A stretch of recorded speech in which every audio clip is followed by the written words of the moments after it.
ام المومنین حضرت عائشہ رضی اللہ تعالی عنہا آپ فرماتی کہ میں نے آ کر صلاۃ السلام کی بارگاہ میں عرض کیا کہ حضور شب قدر اتنی عظمت اور اتنی بارفت رات ہے، اللہ کا کرم اور اللہ کی رحمتیں نازل ہوتی ہیں، بندگی کی رات ہے، تو آپ مجھے بتائیں کہ اس رات کے اندر کون سا وظیفہ ہونا چاہیے، کون سی دعا ہونی چاہیے جو میں سب سے زیادہ مانگوں، کون سے کلمات ہوں جو میں اللہ کی بارگاہ میں پیش کروں، آپ مجھے اس بارے میں کچھ تعلیم فرما دیں۔ تو آقا علیہ الصلوۃ والسلام نے فرمایا کہ اے عائشہ، جب لیلۃ القدر آ جائے تو تمہیں یہ دعا اللہم انک عفو تحب العفو فاعف عنی، تمہیں یہ وظیفہ پڑھنا چاہیے، یہ دعا مانگنی چاہیے، اس رات کے اندر زیادہ سے زیادہ یہ کلمات پڑھنے چاہیے جن کا ترجمہ یہ بنتا ہے کہ اللہ تو معاف کرنے والا ہے، اے اللہ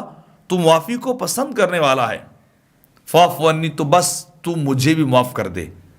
تو مسند احمد بن حنبل کے اندر یہ الفاظ بھی نقل کیے گئے ہیں کہ یہ وظیفہ ہے اس رات کا، شب قدر کا، جو آقا علیہ الصلوۃ والسلام نے خود بتایا اپنی امت کو، اپنی اہلیہ محترمہ کو، ام المومنین سیدنا عائشہ رضی اللہ تعالی عنہا کو، کہ یہ دعا مانگو، اللہ اس رات یہ دعا قبول کر لیتا ہے۔